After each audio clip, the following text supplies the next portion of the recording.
Bom, então agora nós vamos iniciar oficialmente a mesa sobre som e montagem. Como a Joyce disse, é uma ampliação aqui do encontro para não restringir apenas a nossa categoria. Então, a gente pode ver aqui, a gente vai ver que tem outras profissionais de áreas integradas, né, do audiovisual aqui. É muito importante essa conexão e eu estou muito feliz de conseguir concretizar essa mesa que veio de uma ideia surgida no segundo encontro, né, no ano passado. Então, vou passar a palavra para a mediadora Maria Baiton, e aí eles vão se apresentar aí. Vamos lá. Boa tarde, muito bom estar aqui no terceiro encontro, que quase não aconteceu, assim como o festival, mas que, com todo o empenho da organização, está sendo realizado e traz, de novo, aqui a Conservatória, diversas gerações, né, de profissionais do audiovisual brasileiro e internacional também, porque a gente tem alguns convidados internacionais que estão aqui. A gente não pode deixar de mencionar a presença deles. E, sobretudo, uma vasta gama de profissionais de todo o Brasil, né? De norte a sul, literalmente, o que é muito importante. E a gente precisa ressaltar isso porque são muito raros os encontros que se dão a nível nacional, né? E o Conservatório está cada vez mais se concretizando e se fortalecendo como um fórum de encontro nacional dos profissionais de som do cinema brasileiro. A mesa que nos antecedeu foi muito importante em fazer uma trajetória, né, das nossas tentativas mais ou menos vencedoras de organização e discussão do nosso fazer audiovisual do ponto de vista sonoro. Bom, um recado é o seguinte: a Vanessa vai precisar sair às 17h30, 15 para as 6, porque ela precisa ir apresentar o filme dela, que vai ter a sessão a partir das 18h. A Joyce já falou um pouco sobre a ideia da mesa, mas eu vou repassar aqui, porque ainda estava uma certa balbúrdia. Então, a ideia é exatamente de agregar diversos olhares e, sobretudo, essa relação entre a montagem, né, e o som. Então, vou ler rapidamente um texto que vai estar no catálogo, que é o seguinte: a ideia da mesa surgiu no ano passado, com a intenção de agregar outros profissionais cinematográficos fundamentais no processo de construção e articulação audiovisual fílmica. Temos a consciência da importância da montagem na criação do desenho de som do filme. Assim, a mesa abordará temas em torno tanto de questões sobre o processo de criação, quanto de processos técnicos e de comunicação necessários para o melhor fluxo de trabalho, que refletem, consequentemente, no resultado final do filme. Então, a gente tem o Bernardo Zeda vai falar, depois a Vanessa, tá, para vocês saberem a ordem combinada, depois a Karen e, em seguida, o Ricardo. Bernardo Zeda, editor de som, compositor, professor do curso de cinema da PUC-Rio. Alguns dos filmes incluem De Pernas pro Ar 2, Meu Passado Me Condena, Morro dos Prazeres e O Rio Nos Pertence. Vanessa Marques é realizadora e produtora de finalização audiovisual. Atualmente dirige o seu primeiro curta-metragem. Não, já dirigiu, né? Já vai ser exibido hoje, né? O texto, editando o texto aqui ao vivo, gente. Atualmente exibe o seu curta-metragem, exibe hoje, inclusive, na sequência dessa mesa, Uma Viagem à Cidade das Canções, e coordena a pós-produção do longa SOS Mulheres de Almar 2. Produziu a finalização dos longas O Rio Nos Pertence, O Uivo da Gaita, O Fim de uma Era, Amazônia Eterna, o segmento do Carlos Saldanha Para o Rio Eu Te Amo. Foi coordenadora de pós-produção da Zola Filmes, da TV Zero e do Núcleo de TV e Multiplataformas da Conspiração Filmes. Ministrou palestras sobre finalização em Vitória e Salvador.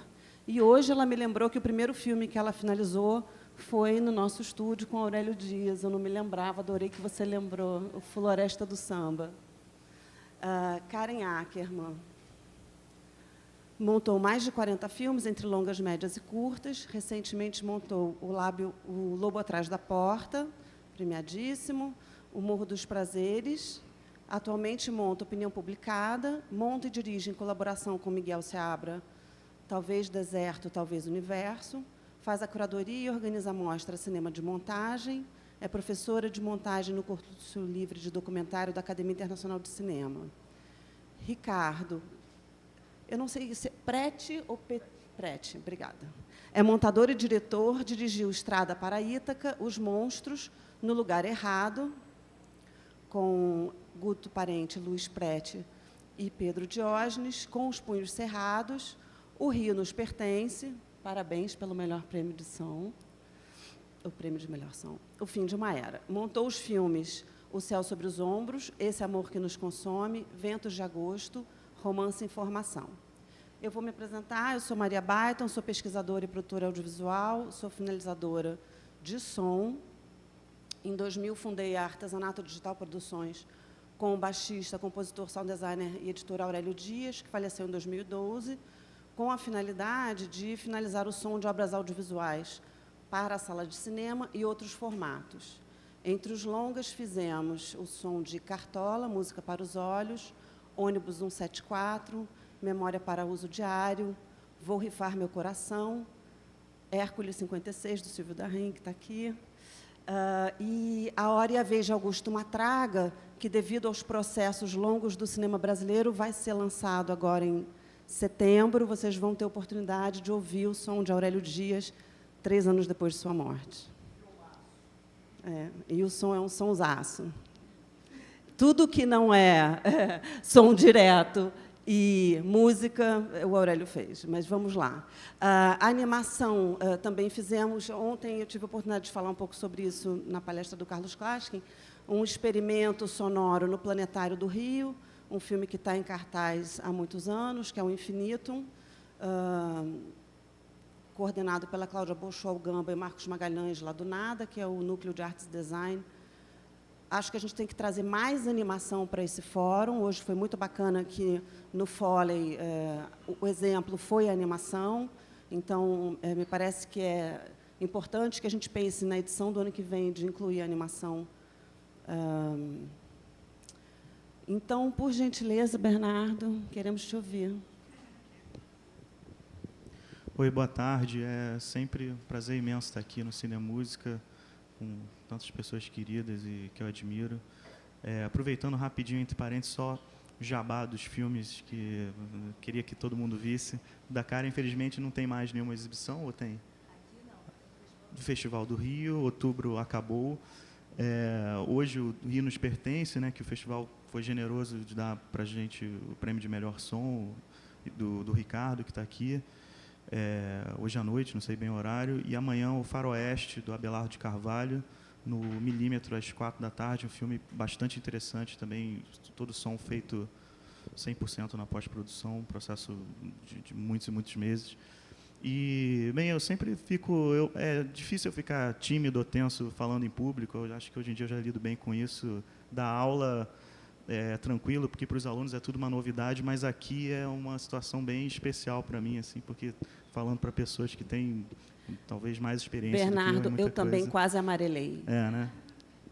Pois é, então fiquei pensando o que falar que pode ser interessante agregar aqui na discussão, e vou tentar não passar muito do tempo, difícil, né? Mas, para sendo breve, eu pensei em dividir o meu momento aqui em 2 metades, né? A primeira metade falando um pouco mais sobre a questão estilística, estética, conceitual da interação entre montagem e som, e a outra metade sobre uma questão mais técnica, informática e de workflow, que eu acho que é uma coisa que precisa de uma discussão urgente de padrões, e, enfim, é um assunto longo também, daria para fazer uma mesa só sobre isso, e eu vou tentar, né, como alguém falou aqui, plantar uma semente, talvez para um próximo ano a gente talvez continuar essa discussão, né? Então, eu preparei aqui pequenos trechos. Eu vou já começar passando um trecho de um filme, para não me demorar muito, que é o Cloro, do Marcelo Grabowski, um filme, inclusive, que, aliás, abrindo mais um parênteses, essa mesa, me sinto muito em casa aqui, pessoas muito queridas, assim, parece que me ligaram e perguntaram que mesa, quem que você quer que esteja e tal. E não seria muito diferente disso aqui, né? E esse filme é um curta-metragem bem legal.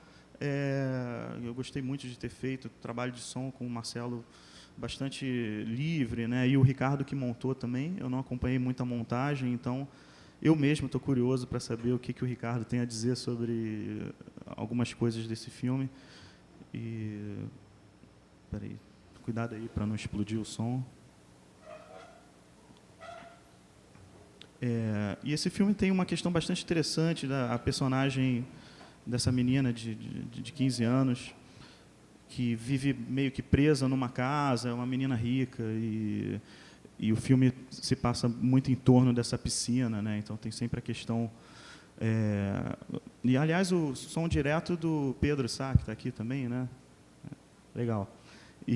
Então tem sempre essa coisa dessa coisa monótona da vida dessa menina que não sai da casa, né? Porque o motor da bomba da piscina e os grilos é uma coisa meio, né? Embora imagino que o som direto tenha tido bastante desafios, porque isso era lá do lado do viaduto do Joá, mas a ideia era que a casa fosse uma coisa meio isolada mesmo, né? Então teve uma construção de ambiente com grilos e tal, e alguns insetos, etc., que a partir daí começaram a surgir ideias de como o som e a montagem poderiam coexistir dentro dessa lógica, né? Então, por exemplo, esse filme tem certos momentos bastante claros em que o diretor, aí eu não sei se era o Marcelo ou o Ricardo, ou ambos, assim, bem interessantes, em que existe uma elipse na imagem, mas o som é em continuidade, né? Isso através dos grilos, né? Então, acho que isso ajuda a realçar um pouco do que é aquela do dia a dia da menina ali que não sai da piscina, daquele lugar. Enfim, as interpretações são muito abertas, né? A história do iPad do meu pai, desconfiaram dele. Mas e o seu pai? Tá aí? Não. Por quê?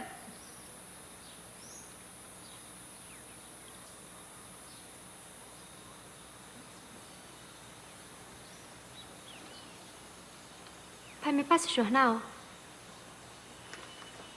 Clara, a Marta me ligou ontem. Ela disse que você estava linda com o Paulinho lá na festinha da Lu. Casal perfeito. Então tem essa ideia de que, né, a imagem existe num tempo e o som existe em outro, né, e as elipses não estão exatamente presas às duas coisas ao mesmo tempo, né, como enfim, de forma clássica, né? Não sei se deu para ver aqui que tem um outro momento que talvez seja um exemplo melhor, né, em que aqui também vou passar o trechinho. Perdão, um pouquinho diante.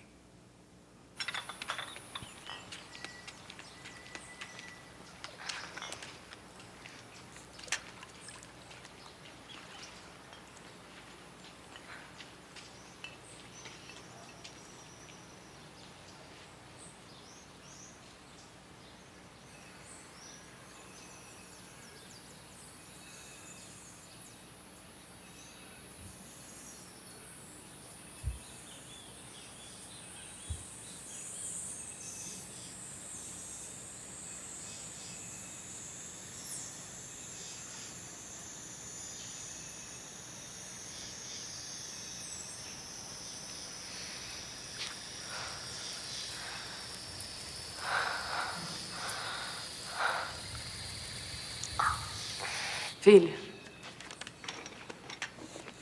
E é interessante aqui que isso, inclusive, é uma coisa que eu só reparei no meio do processo do filme, né? Que isso aqui não é em continuidade, né? O som é em continuidade, mas se você reparar, aqui ela está numa cadeira de praia e no plano seguinte ela está na grama, né? E o som é em continuidade.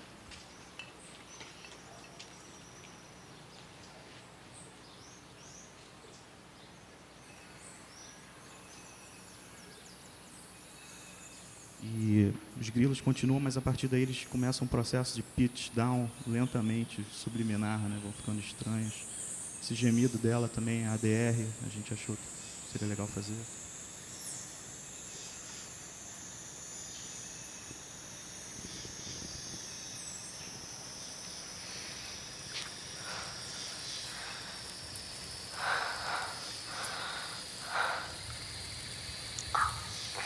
Filha.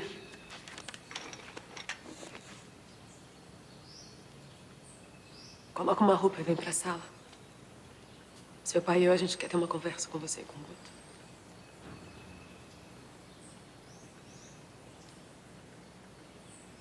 Agora.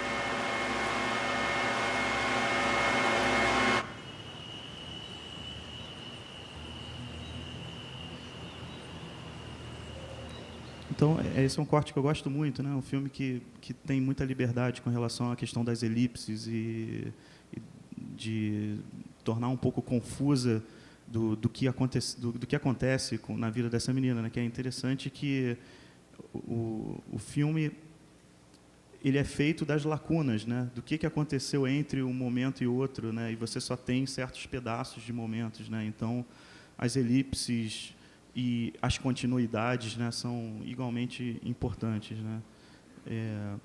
É difícil me aprofundar muito aqui sem passar o filme inteiro, infelizmente. Eu não sei se está sendo interessante, fazendo muito sentido, sei lá.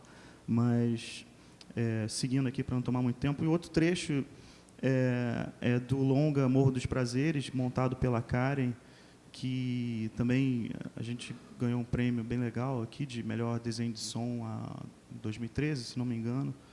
E é um filme assim que eu sempre falo que eu divido com a Karen esse prêmio, porque vocês vão ver nessa sequência como que o som é simplesmente um desdobramento das escolhas de montagem, né, e narrativas, e, enfim, da montagem claro, com a visão da diretora, né.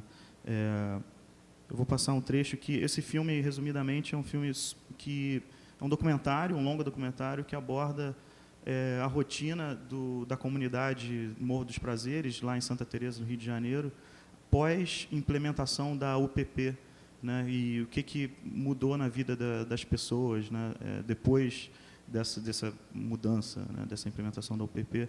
E o trecho que eu vou passar é mais para o fim do filme, em que está acontecendo um baile funk e os policiais estão subindo lá para meio que ver se está tudo em ordem, etc. E, obviamente, né, não tem 20 câmeras no documentário, né, mas a cena foi construída dessa forma, uma montagem paralela entre, né, o interior do baile funk e, no exterior, os policiais cada vez subindo mais e de diversos pontos de vista. E o mais interessante é como que a montagem dá uma noção bem clara geográfica e, consequentemente, o som através de quantidade de reverb, de quão próximos os policiais estão a cada vez mais, né, que eles estão subindo lá. Vou passar o trechinho aqui. Não sei, talvez baile funk fique meio alto, vocês me avisem aqui.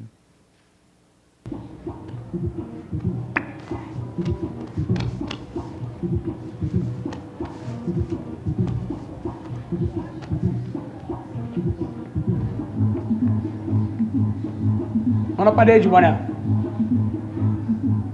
Meu irmão, mão na parede, pô. Tá ouvindo eu falar não, pô? Mão na parede, porra.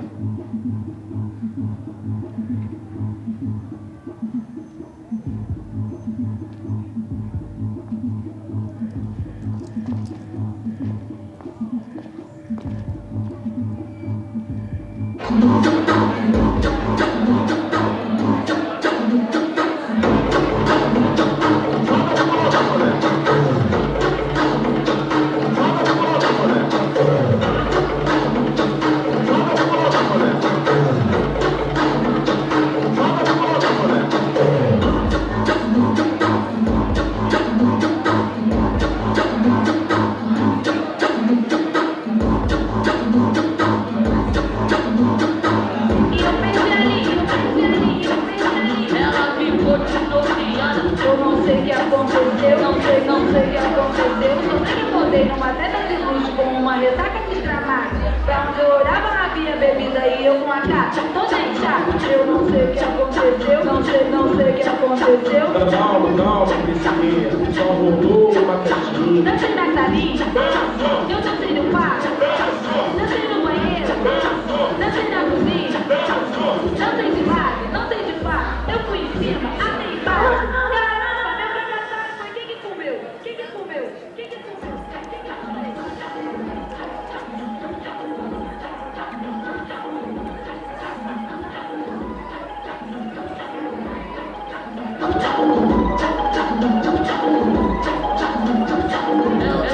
Ela perdeu a linha, tirou de uma vez só. Ela ficou de trotinha. Tá botado meu copo, não sei, né? Quem que comeu?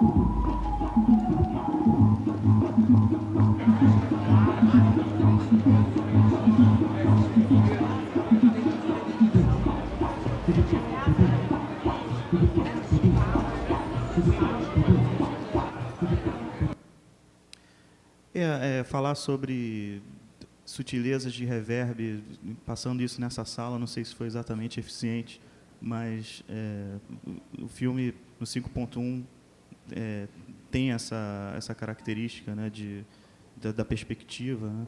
E o desafio aqui, na verdade, foi esse filme... Só PDF. Tá?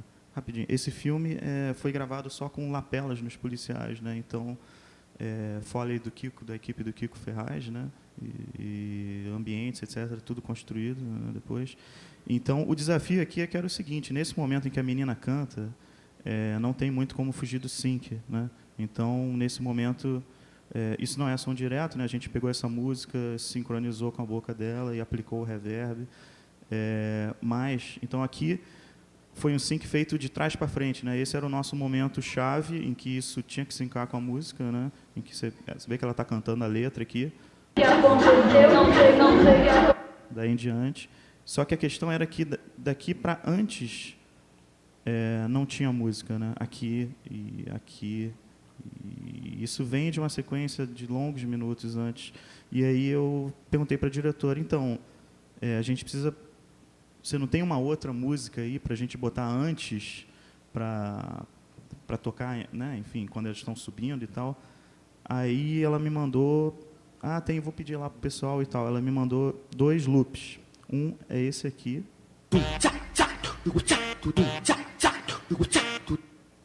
Acabou. E o outro é esse aqui.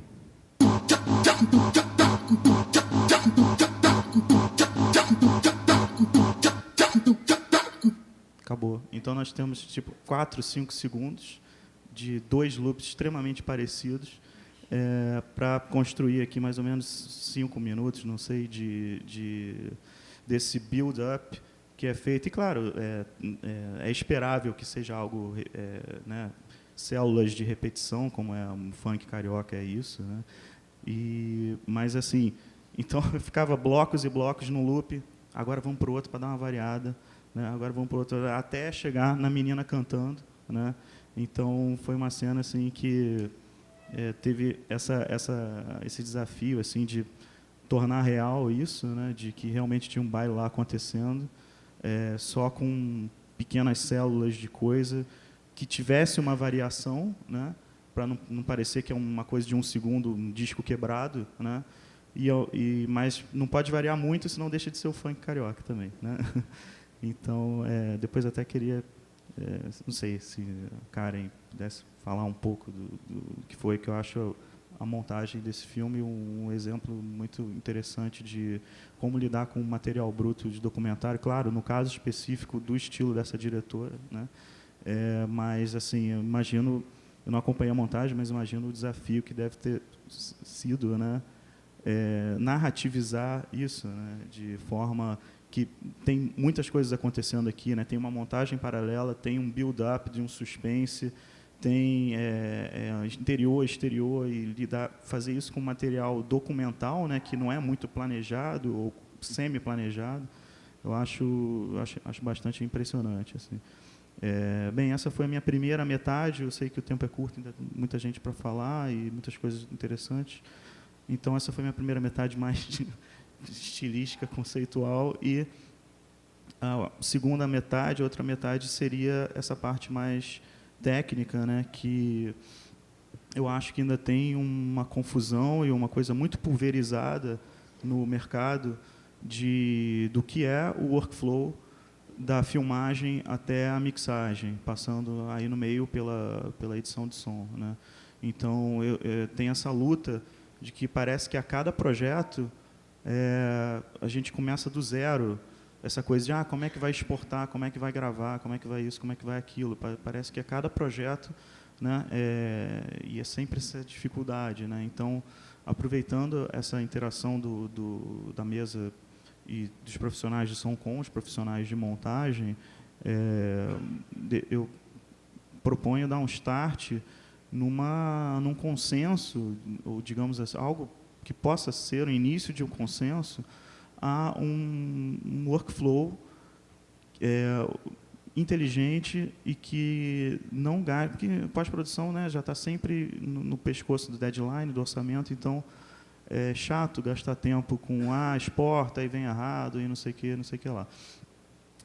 Em 2012, eu e o Tomás Allen, que não pôde vir aqui, infelizmente, a gente, no De Pernas pro Ar 2, que méritos artísticos do filme à parte, foi um grande aprendizado para a gente com relação à questão técnica e de workflow, em que, pela primeira vez, a gente conseguiu instaurar um método de importação via AF com arquivos referenciados no bruto de som, em vez de arquivos OMF, que vêm de OMF, que são convertidos pelo Final Cut, perdem metadata e daí em diante, né? A gente vem fazendo filme após filme com esse método de forma bastante interessante, assim. Então, isso vem acelerando o nosso processo de pós-produção de som, mas é um tempo que a gente ganha, e aí eu vou mostrar aqui o porquê que ganha, porquê que perde, vou tentar, né? A gente perde no início pedindo para eles exportarem o som de uma forma específica que os montadores ainda desconhecem um pouco, alguns, né? Então, a minha ideia seria falar um pouco sobre isso, né? Falando sobre som direto, aproveitando aqui a presença dos técnicos de som direto, que fazem um trabalho louvável, que eu nunca teria cabeça para fazer, de set de filmagem. E a questão é que, e aí eu digo assim, idealmente seria gravar o som direto em arquivos multimono, em vez de polifônicos. Assim, não, claro que eu não acho que o set de filmagem e o trabalho do técnico de som direto deva girar em torno do editor de som e de bugs do Final Cut, né? Até num trabalho que eu fiz com o Evandro Lima, eu liguei e perguntei, te atrapalha gravar em multimono? Ele, não, mas às vezes eu preciso dar um play na hora no gravador para ouvir, aí ter o polifônico me ajuda. Tá, entendi, tudo bem, então mantém aí como você preferir, né? Então tem essa questão, né, de o arquivo Wave polifônico ainda apresenta algumas dificuldades com relação a simples bugs do Pro Tools, né? O Pro Tools está aí na versão 12.2 agora e sabemos que a Avid não se preocupa muito em consertar coisas, né? Então, o arquivo Wave polifônico ainda tem alguns bugs que no mono não tem.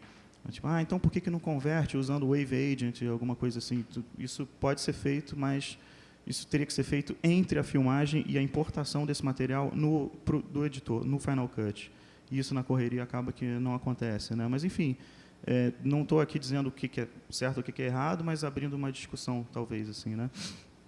E outra coisa é a organização de metadata por parte do técnico de edição do técnico de som direto, no set de filmagem, de ter um certo rigor de alimentar o gravador com metadados, principalmente nome de personagem nos lapelas, e cena, dia, enfim, coisas que são importantes, que se isso for bem feito, o boletim de som passa a se tornar uma coisa praticamente dispensável. Perdão.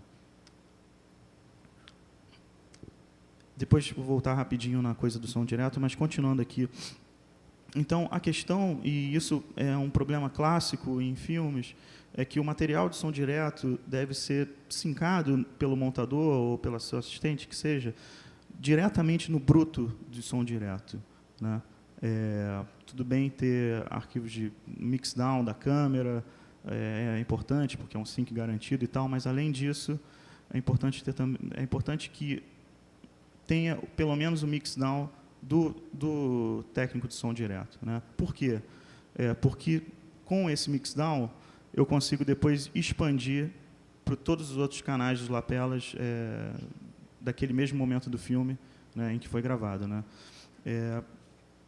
Só um minuto aqui. Então, aí entra a grande questão polêmica, que é que o AMF está se tornando um formato ultrapassado, né? Por quê? A partir do momento que você insere o AMF no meio desse processo, toda a metadata gerada na filmagem não existe mais, né? Inclusive, um respeito ao trabalho do técnico de som direto, que perde seu tempo alimentando aquilo ali com, né, cada lapela, esse aqui é a Dona Maria, esse aqui é o personagem tal, e colocou o AMF no meio do processo, isso não vai mais chegar na edição de som, né? Porque o AMF ele é um processo um pouco grosseiro, digamos assim, que é quase que um ponto zip, que zipa os arquivos, e nessa coisa de zipar, ele tem que abrir mão de metadata, de nome de arquivo, você vê que às vezes o nome do arquivo fica pequenininho. Acontece uma conversão, porque ele gera arquivos novos, então você está trabalhando com arquivos de som gerados pelo Final Cut, sabe-se lá que qualidade de conversão de sample rate acontece aí, etc. e tal. Então, em vez de você estar trabalhando direto nos virgens do que foi gerado pelo técnico de som direto, né? Então, qual seria a solução para que os arquivos de som direto cheguem no editor de som e, consequentemente, na mixagem, sem essa barreira do AMF de converter, estragar, perder metadata, né? Seria exportar em AF, né? E aí a gente vai para o próximo passo. No caso do Avid, tem também uma possibilidade de exportar em MXF. Eu nem posso me alongar muito nisso, porque eu não tenho experiência nisso, né? O Tomás, que, enfim, não está aqui, o último filme da Sandra Kogut, agora, o Campo Grande, ele fez todo dessa forma, veio do Avid assim, não teve um ponto wave durante todo o processo, né? Mas aqui eu vou abordar basicamente o Final Cut, né?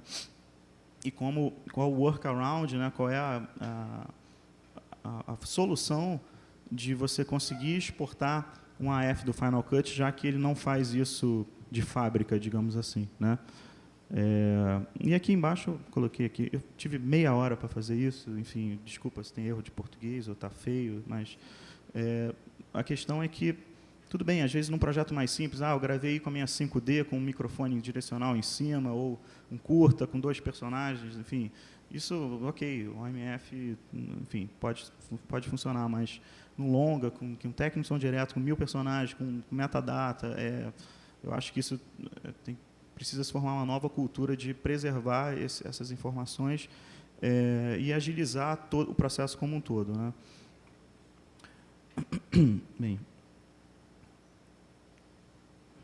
que bom, slide duplicado. Mas, enfim, a forma de você exportar isso, existe um plugin grátis para o Final Cut chamado Automatic Duck, né? Esse plugin já foi cobrado, era caro, mas aí o cara que inventou isso foi contratado pela Adobe, e aí ele falou, bem, não vou ter mais tempo de dar suporte para vocês, então acho honesto liberar. Aí liberou, e você instala isso no seu Final Cut, exporta aqui, né? Lá em cima você vê que também existe a possibilidade do AMF, né? E aí é que está o pulo do gato aqui, né? Em que você vai referenciar os arquivos de áudio ao bruto de som, né? O Final Cut não vai estar gerando novos sons, né? Você vai trabalhar sempre com sons do bruto que o técnico de som deu, né? Não vai ter geração de arquivos novos pelo Final Cut, né? E qual é a grande vantagem disso, né? Então, aqui, no Pro Tools, você tem Pro Tools HD, né? Você tem uma função chamada Field Recorder Track Guide, né? Que é um guia dos tracks do gravador de som direto. E aí vocês podem ver que aqui eu posso acessar. Esse aqui é um rolo de som, uma sessão de edição de som direto do filme do Rui Guerra, que eu fiz há pouco tempo, vai passar no Festival do Rio, mais uma divulgação. E aqui vocês podem ver que, por exemplo, então aqui eu tenho boom, né? E aqui embaixo lapela Maria, né? Não dá para ler direito. Deixa eu ver uma coisa aqui. Acho que aqui tem uma imagem com resolução melhor. Está melhor, né? Enfim, melhorou. Então, aqui eu tenho o boom. Então, aqui eu estou dando para o mixador, né, a opção do boom ou a opção do lapela que está mutada, porque, no caso, o boom está melhor, não sei. Mas, vamos supor que teve um problema aqui na Maria e eu quero ver se um vazamento no lapela do outro ator que está perto dela não tem esse problema. Então, eu posso dar um botão direito aqui, imediatamente eu posso escolher aqui, sei lá, lapela Giordano. E aí ele expande no mesmo momento, né, o lapela. E eu posso fazer isso em qualquer momento do filme, para qualquer canal do gravador, do material de bruto de som direto, né. Isso no AMF não tem como, né. Aqui uma outra fotinha, não sei se... Né, enfim, mesma coisa, né. Outra coisa também interessante é... Aí, voltando à questão da organização do técnico de som direto, né? Aqui o SoundMiner, que a gente usa para, né, a database de banco de som, a gente usa basicamente para bancos de som, né? Enfim, quero achar um som de um carro, aí procura lá e tal. Mas o que a gente tem adotado é não usar mais boletim de som, porque sempre vem aquela bagunça. A gente importa no SoundMiner todo o bruto de som, e nos guiamos pela metadata, né? Então, aqui, por exemplo, sequência 83, 84, plano 1, takes, enfim, não estou meio cego aqui. Mas aí aqui você tem canal 1 e 2, mix boom, sem fios, boom 1, boom 2, Ernesto, lapela Ernesto, sem fio, né? SF, Maria e Giordano. Então, perdão, vamos supor que, sei lá, teve uma buzina quando a Maria falou oi, tudo bem, e eu queira procurar isso em outro take, né? Um outro oi, tudo bem da atriz, em vez do take 1, no take 2, eu vou abrir um outro poly desse de 7 canais, vamos supor que aqui seja o oi, tudo bem. Eu vou abrir um outro take aqui e vou ver, o Maria é o 6, eu vou ver aqui no 6, o oi, tudo bem, está legal, e vou indo take a take, e posso recortar só esse canal, essa fala desse canal e jogar para o Pro Tools, sem ficar gastando milhões e milhões de gigas de ficar jogando poly grande para pegar uma respiração ou uma coisa desse tipo, né? E isso é uma coisa que também a gente depende da organização do técnico de som direto e, consequentemente, né, desse workflow, né, que é um trabalho integrado, né? Não adianta o técnico de som direto fazer, nossa, tudo organizado, lindo, se isso não chega no editor, né, e vice-versa, né? Então, estou perdido aqui.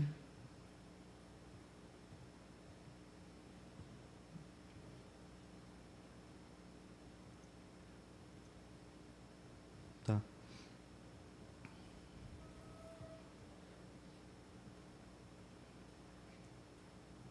Como é que é? Oi? Ok, só um segundo. A última coisa aqui. Bem, então aqui é o último slide, não se preocupe. Que eu passei agora exatamente nesse filme do Rui Guerra. Enfim, era um diretor muito um gênio, né? Foi muito incrível trabalhar com ele. Mas ele não filmava. É o primeiro filme em vídeo da carreira dele, né? Com 83 anos. O filme anterior dele, O Veneno da Madrugada, foi em película ainda. Em 2005, já tem 10 anos, né? E então, por ser em vídeo, acho que ele talvez achasse que tudo bem ficar mudando o corte toda hora, né? Então, até antepenúltimo dia de mixagem, estava chegando o corte 28.4, filme de 6 rolos. E, assim, então, a gente usou uma ferramenta... No caso, esse filme foi mixado pelo Branco Neskov, né? Foi bem um prazer enorme trabalhar com ele. E o Branco, no caso, ele gosta de usar o Virtual Kate, que é um programa de autoconformação, que, enfim, Kate, em homenagem a uma Kate alguma coisa que era assistente de edição do Senhor dos Anéis, uma coitada que ficava conformando o filme, né? Então, assim, se isso é difícil às vezes aqui num longa qualquer, imagina fazer isso no Senhor dos Anéis, né? Então, mudando o corte toda hora, e eles viram que começou a ficar lento o processo de botar um ser humano para fazer isso. Então, fizeram o Virtual Kate, né? Tem o Edge Load também, que é um pouco mais avançado. O Virtual Kate é um programa que foi, de certa forma, abandonado, e o Edge Load não, né? É um programa australiano que também, se alguém quiser se arriscar a fazer conformação automática, eu recomendo ele. Que, enfim, depois eu posso passar um vídeo aqui. Ele é feito através de EDLs, né? Então, você pega uma EDL do corte 5, que você quer conformar para o corte 6. Então, você pede para o montador uma EDL do corte 5, uma EDL do corte 6, dá os dois para Edge Load, ele vê onde tem a diferença e ele tem acesso ao seu Pro Tools e ele vai recortando tudo e botando tudo no lugar.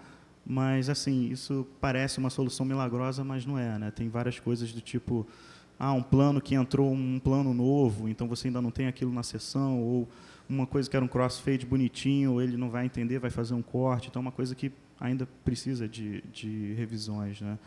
Bem, não sei se foi confuso, se foi esquisito falar de tanta coisa em tão pouco tempo, mas vou prosseguir aqui. Obrigado. Valeu.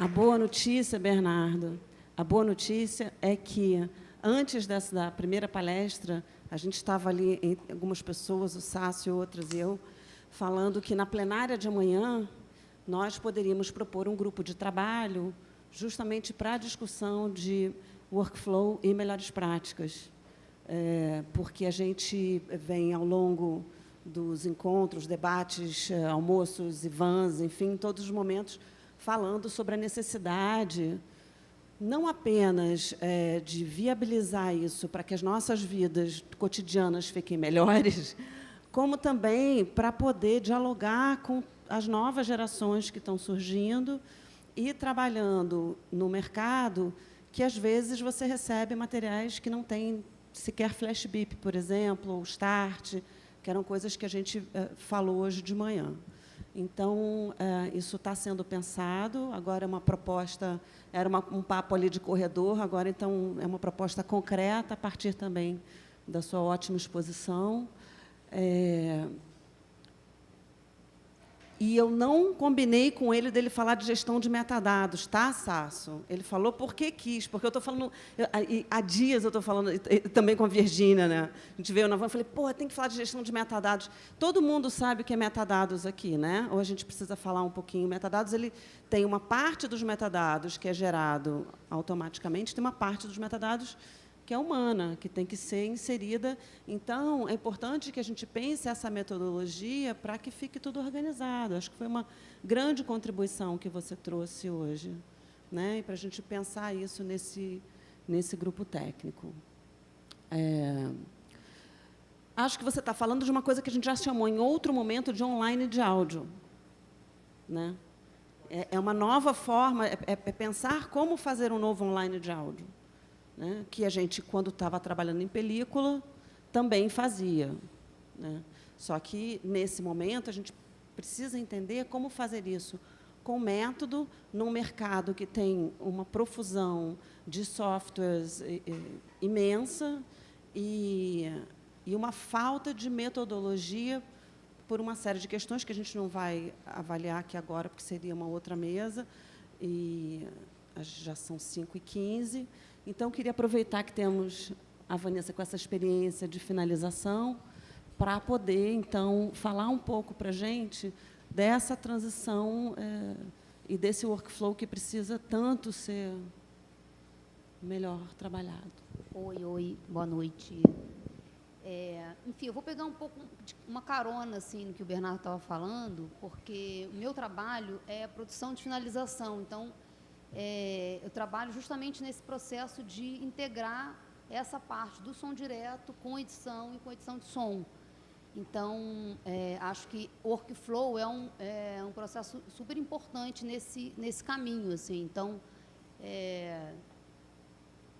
o trabalho, inclusive, ele é basicamente um diálogo dessas áreas. Então, acho que, assim, eu, inclusive, estou aqui, eu acho que um pouco de carona na montagem, na edição de som, porque meu trabalho é mais na produção. Então, assim, eu posso falar desse âmbito mais de integração dessa área, que eu acho super importante, inclusive.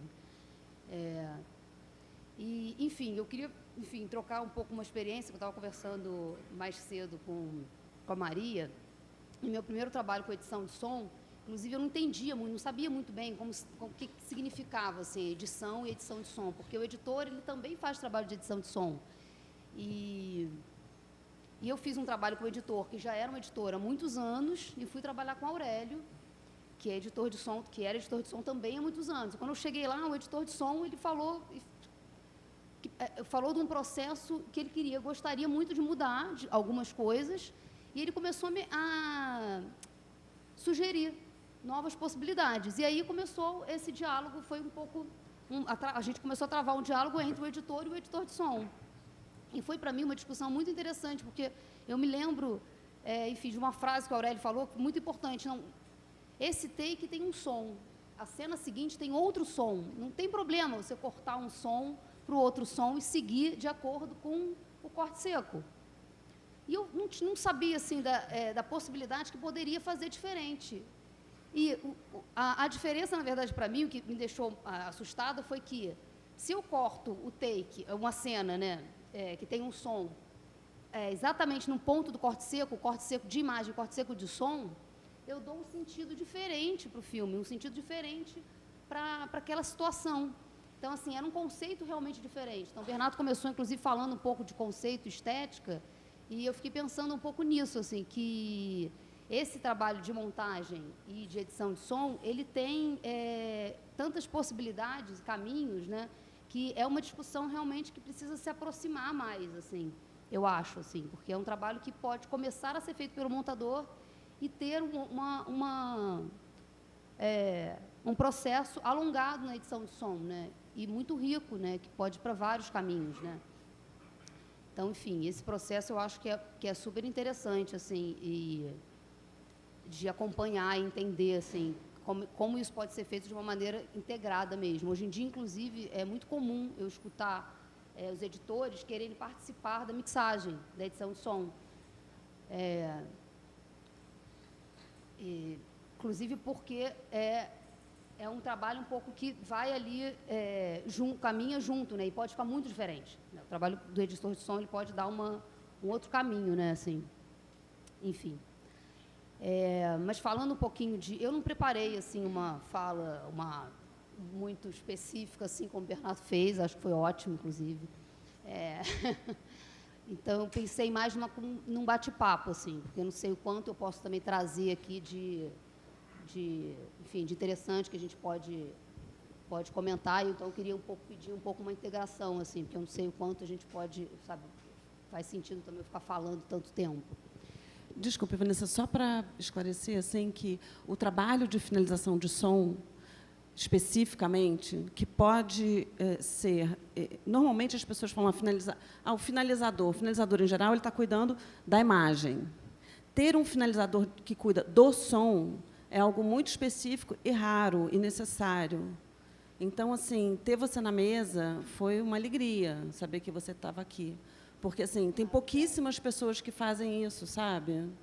É realmente alguma coisa que a gente precisa valorizar e entender como é que um trabalho de som pode fluir muito melhor nesse momento em que a gente entende que tem muitos emaranhados no workflow.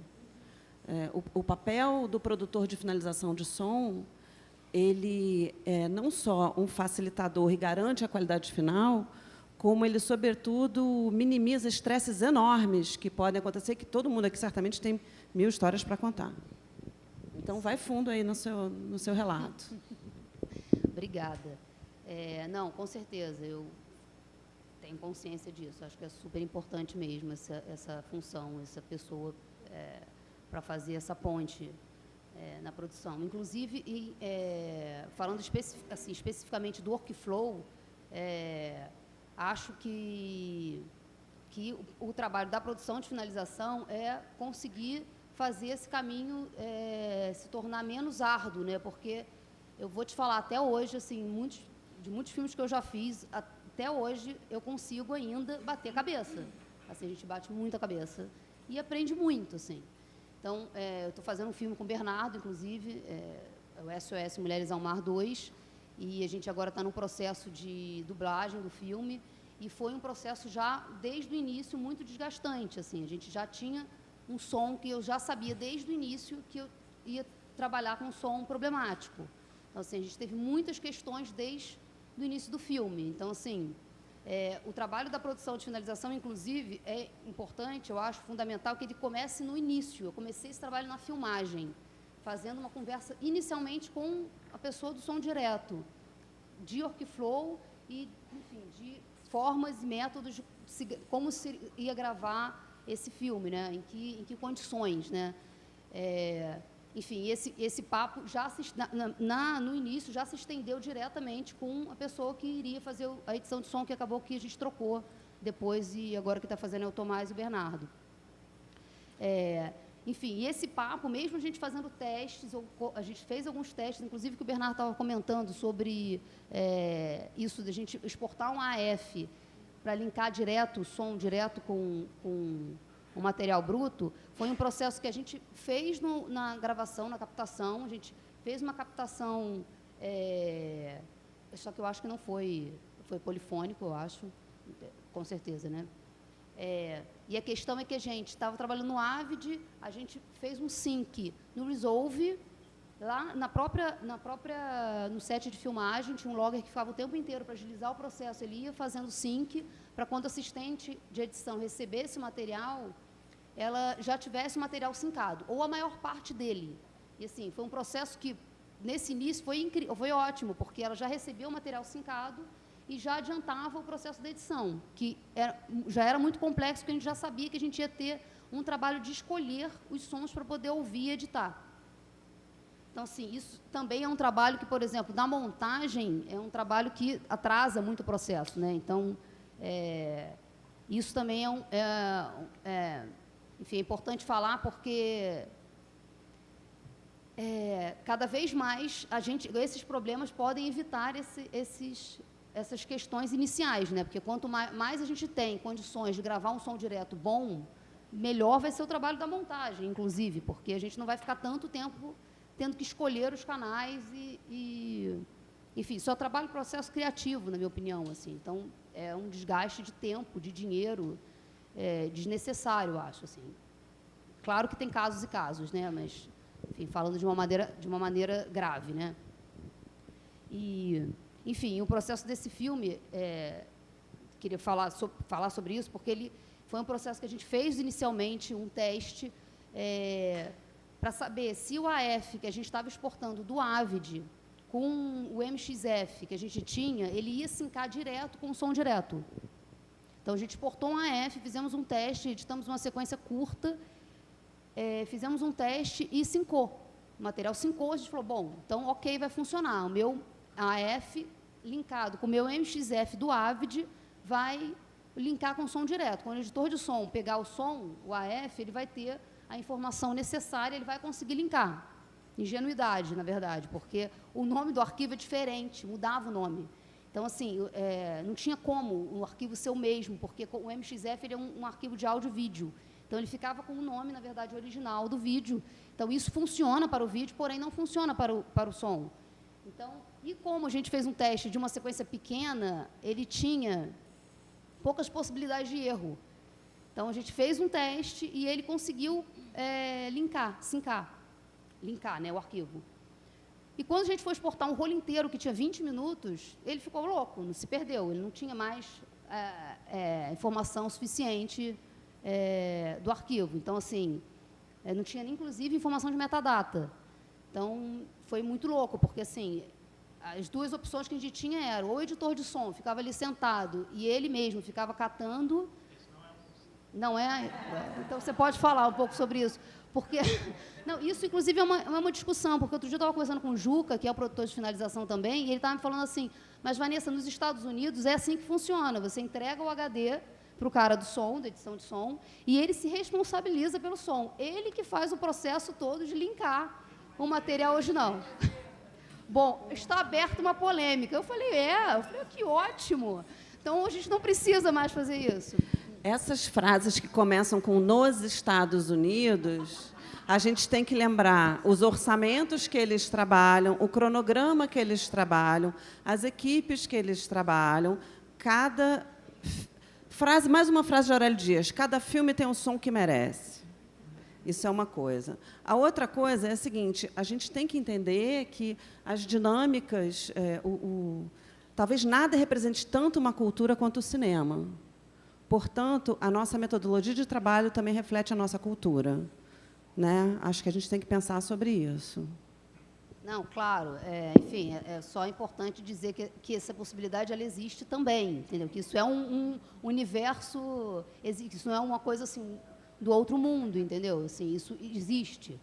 Então, enfim, independente disso, o que a gente teve que fazer nesse caso desse filme, porque não existia essa possibilidade, obviamente, da gente fazer isso com o prazo que a gente tinha e nem era esse o combinado, foi voltar para a edição de som, para assistente de edição e pedir com muita delicadeza, né? Enfim, é uma das coisas que eu faço, inclusive, né? Me cabe, né? Exatamente. Ela olha, evita que o editor de som e o montador se matem, que o produtor executivo e, né? Entendi. Ninguém matar ninguém, eu acho que é fundamental, assim, porque eu sei que existe a vontade existe. Mas, enfim, eu falei para esse agente de edição, falei, olha, tem uma notícia não muito boa para te dar, você vai precisar sincar o som inteiro do filme, o longa. Só que você não vai precisar sincar pelo material bruto, que seria muito mais fácil, você vai sincar pela edição, que são cortes, pequenos cortes. Então, você vai ter que ficar ali, catando cada sonzinho direto, localizando, e não é um sync tipo, enfim, quem sabe mexer um pouco no Final Cut, ou próprio no Avid, mas o Final Cut tem o match frame, você vai no match frame, localiza o som e recoloca o som embaixo. Não é assim, porque o som MXF do Avid, ele não tinha nenhuma ligação com o som original. Então, você tinha que olhar ali aquele som, né, que diária era aquilo, entender a diária e catar a diária, buscar a diária no material bruto original e recolocar o som. Desculpe, eu acho que esse relato da Vanessa, ele nos exemplifica o quão fundamental vai ser o nosso trabalho, a partir da plenária amanhã, de pensar esse workflow, de ter um grupo de trabalho que realmente assuma o compromisso de pensar metodologias que sirvam não apenas para o Avid, para o Final Cut, enfim, que possam ser duplamente utilizados, que possa ter uma gama, que cubra uma gama de procedimentos e de metodologias. É super necessário. Eu queria te perguntar, dos muitos filmes que você já fez, quantos você conseguiu pensar o som desde antes da filmagem? A finalização de som desde antes da filmagem, sim. Porque na minha experiência, foram pouquíssimas situações que a gente conseguiu conversar sobre finalização de som antes da filmagem. Esse filme, eu diria que poderia ser um exemplo, se ele foi exatamente no momento que a gente começou a filmagem. Eu comecei a trabalhar no filme quando a gente estava começando a filmagem, não foi antes, foi tipo, a filmagem vai começar semana que vem. Então, assim, a gente não teve esse tempo hábil de conversar com uma pessoa do som direto, tanto tempo, sabe? Mas, enfim, são casos raros, né? Porque, geralmente, eu entro no processo de final. Então, assim, realmente é difícil ter esse... isso é um problema. E, enfim, entendo também que é difícil manter uma pessoa, pagar uma pessoa por tanto tempo num projeto, porque, às vezes, a montagem demora muito tempo. Esse filme, por exemplo, eu estou trabalhando nele desde março. Ele vai estrear agora em outubro. Ele tem uma finalização curta até. A montagem teve um tempo muito longo, então é complicado mesmo, assim. E também a gente está falando de um cinema, enfim, esse filme é um cinema comercial, né? Ele existiu, teve essa possibilidade financeira, inclusive. A maioria dos outros filmes e dos filmes que eu já fiz não eram não foram filmes comerciais, então, geralmente eu recebi o som. Então, eu tinha que tratar do problema a partir do momento que eu já tenho o filme editado, e aí o que está bom e que a gente vai conseguir para frente, ou o que a gente vai precisar voltar. Então, mesmo quando a gente começa de antes, nesse caso, por exemplo, a gente precisou voltar. Então, assim, isso que o Bernardo falou, por exemplo, de que até hoje, cada filme, a gente tem que rever o workflow e fazer de novo, isso, para mim, é muito comum, porque em cada filme é um processo diferente, até porque a gente está lidando também com softwares diferentes e com a tecnologia que vai a cada dia evoluindo. Então, assim, tem uma parte disso também que eu acho que é natural, sabe, de acontecer, de você ter que, sim, pensar caso a caso. A gente não vai conseguir, eu acho, acredito, padronizar uma forma que vai funcionar para todos os filmes, sabe? Mas é óbvio que dentro desse universo, o que a gente puder minimizar de problemas e de erros é importante, fundamental, eu acho. Como você vai ter que sair daqui a pouco, eu estou aproveitando para já. Claro. Queria ouvir você falar um pouquinho sobre os deliveries. Que tipo de deliveries você tem solicitado? Se você viu agora com o DCP algum problema adicional? Enfim, fala um pouquinho dos deliveries e se você trabalha sempre com banda internacional ou não, por favor. Delivery é muito variável, né? Assim, quem pede hoje em dia delivery no cinema comercial, quem pede é a distribuidora, né? A distribuidora que faz a lista de delivery de imagem e som. Então, enfim, eu tenho trabalhado muito com DCP, né? A maioria dos filmes hoje em dia são em DCP. Eu não faço transfer há uns 2 anos. Assim, o último transfer que eu fiz foi um documentário Amazônia Eterna, inclusive, que eu tive pouquíssimas possibilidades de exibição. Porque problemas de lente, de janela, enfim, nos cinemas. Enfim, então, hoje em dia, o que eu mais faço é DCP, assim, para exibição. E ali o Delivery 5.1, e, enfim, mais específico, assim, acho que de som mais específico, acho que o Bernardo pode falar melhor, não vou saber também dizer tão bem assim, mas o que geralmente eu peço, não sei se é exatamente isso que você quer que eu fale, mas os áudios, né? Estéreo 5.1, ME, que é música e efeito, e aí, enfim, tem que saber se o filme vai ter banda internacional, vai ter dublagem em outra língua, ou não, é só legenda, enfim, mas geralmente é esse pacote, assim, de som. O que mais? Agora me perdi.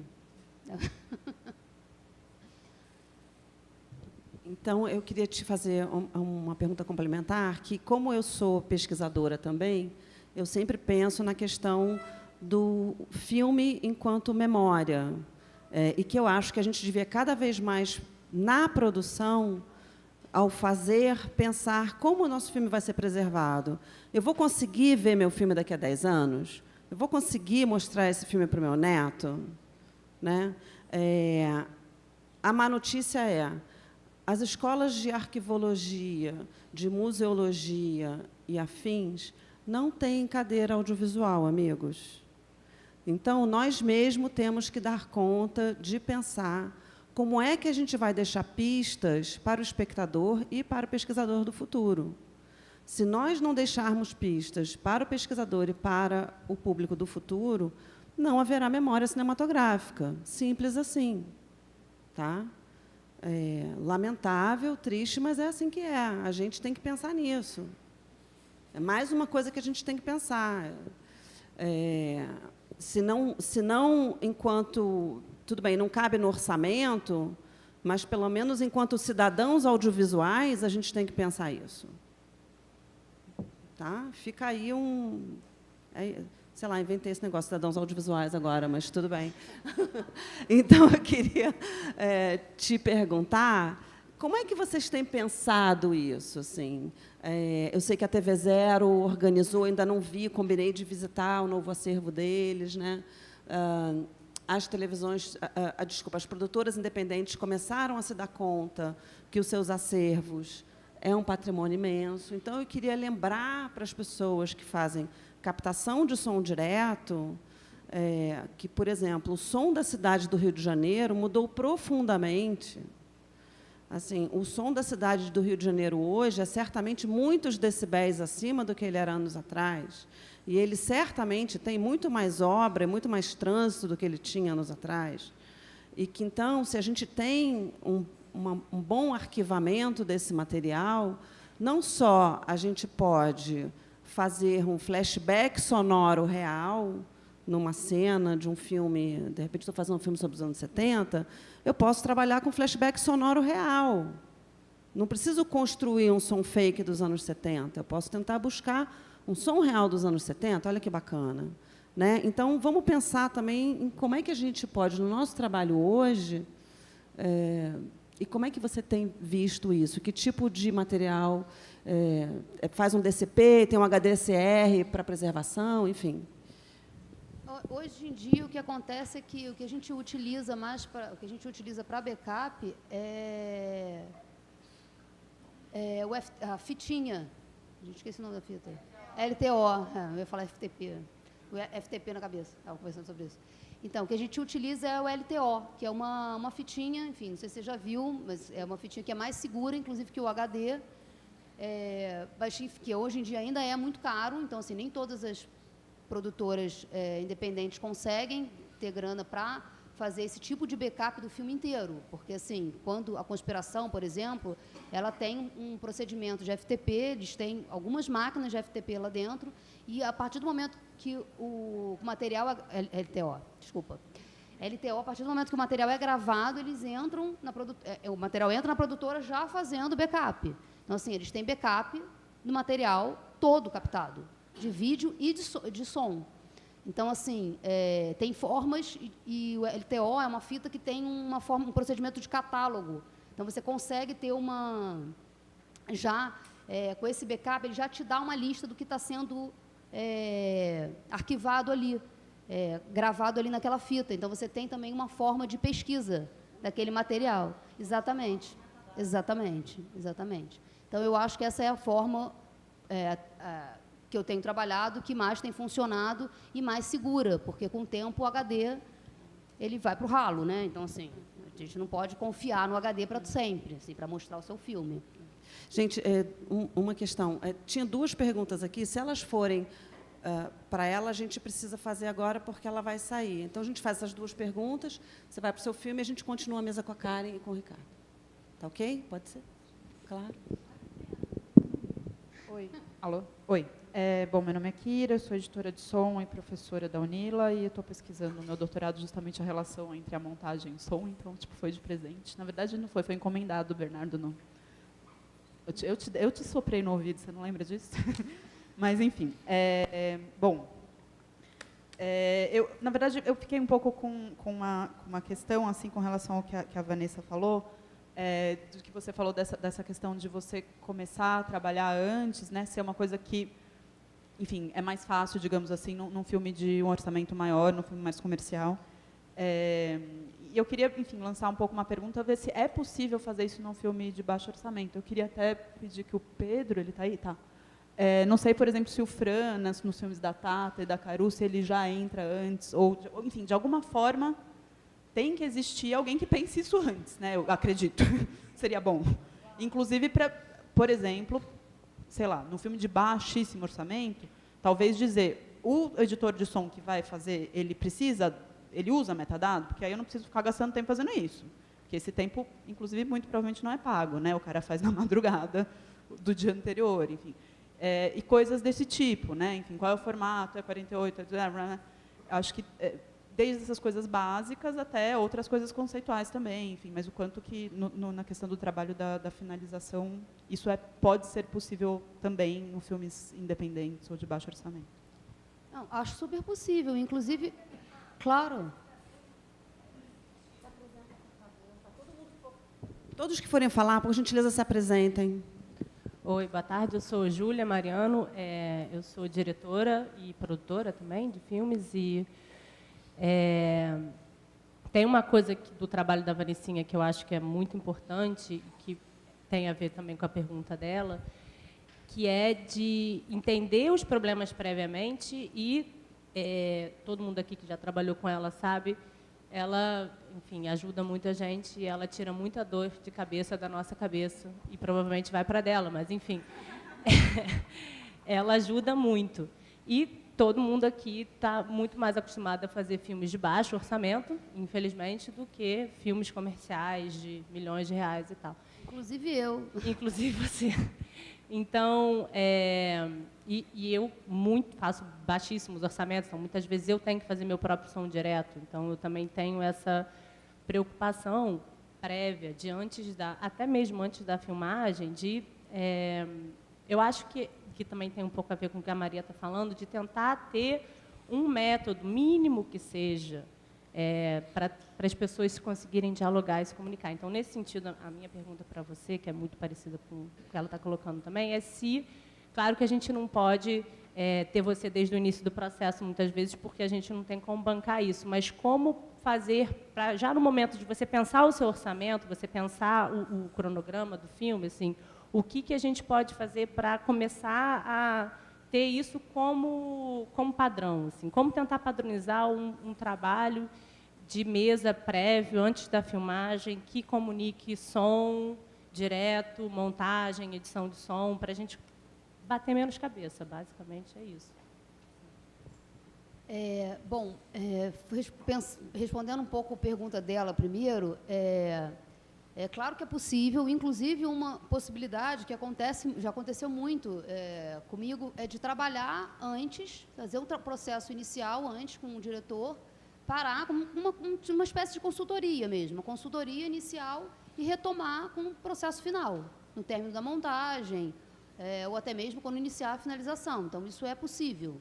E, obviamente, eu estou falando assim, questões financeiras, mas assim, eu finalizei esse filme do Marcelo Grabowski, que o Bernardo fez o som, e eu comecei desde o início. Era um filme de baixo orçamento, e eu estava com ele desde o início. Assim. Então, enfim, foi ótimo, inclusive, que eu pude conversar e ter esse diálogo mesmo com o editor de som, com a pessoa que ia fazer a captação de som, com a pessoa que ia fazer a imagem. Então, assim, foi bem rico nesse sentido, inclusive. Até porque problemas eles vão existir, eles vão acontecer. Então,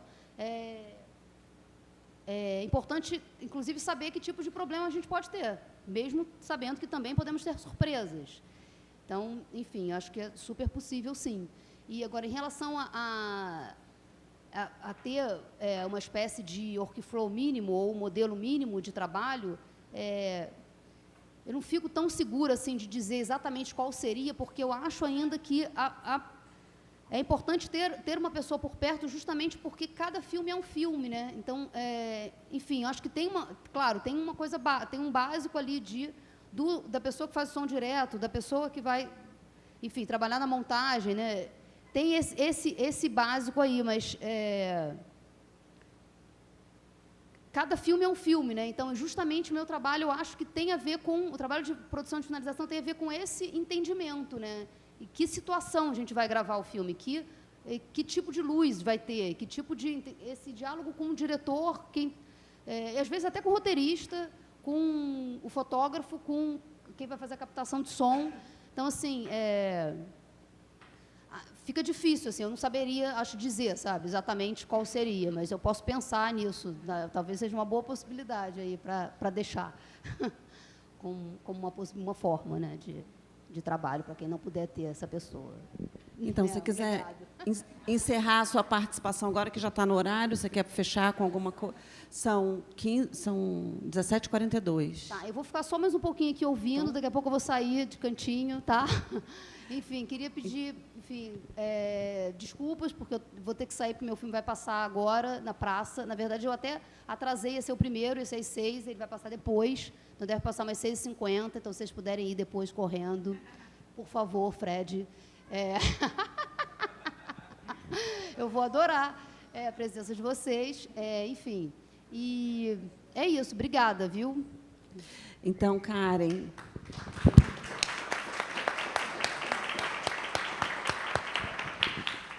Você tem a perspectiva de diretora e de montadora, né? Não sei se, às vezes, você fica num lugar de montadora e outros no de diretora, se é diferente, se é igual, se muda esse seu lugar de olhar para o som quando você é montadora do que quando você é diretora. É só uma provocação aí. Ok, eu vou primeiro... bom, como eu não preparei nada, assim, realmente cheguei aqui meio sem saber, nunca tinha vindo. Então, enquanto Bernardo e Vanessa estavam falando, eu estava aqui pensando.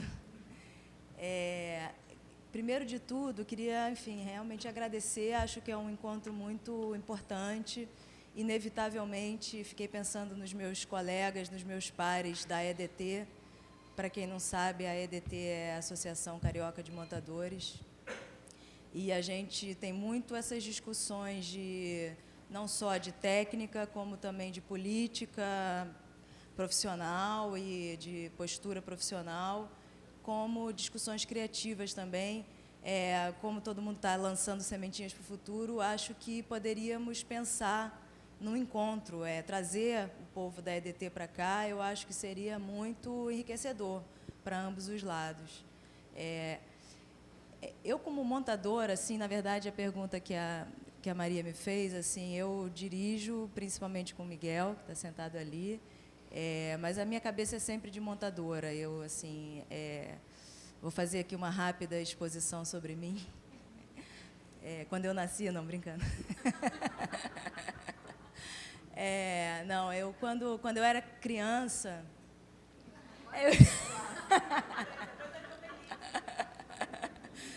Eu era muito fissurada por videogame.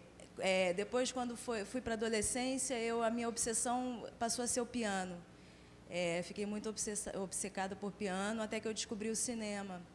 E aí eu tive que escolher, né? Ou eu vou virar pianista, ou eu vou para o cinema, porque eu percebi que duas obsessões não iam funcionar. A entrega para cada um dos dois é muito tempo de dedicação. E aí, muito cedo, com 19 anos, eu fiz o meu primeiro estágio em montagem e me apaixonei porque me pareceu que juntava os dois, juntava o videogame e juntava a música. A questão de você poder controlar uma máquina e trazer o cinema para aquele controle e, ao mesmo tempo, trabalhar o ritmo, comecei, depois de alguma experiência, comecei a entender que o ritmo na montagem é algo fundamental e que não tem nada a ver com trilha sonora, tem a ver com movimentação interna, mise-en-scène, tempo de olhar, enfim, muitas coisas envolvidas.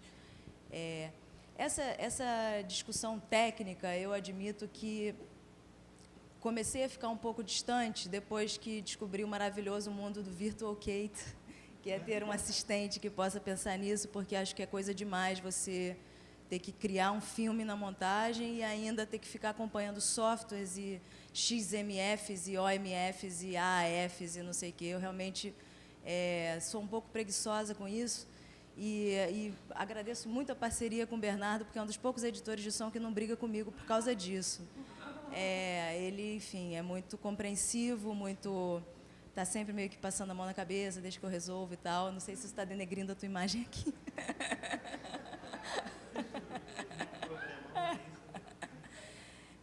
E gosto muito também, falando aqui, já que ele iniciou esse papo da nossa parceria, e acho que ele me convidou também muito porque a gente fez muitos trabalhos recentemente juntos.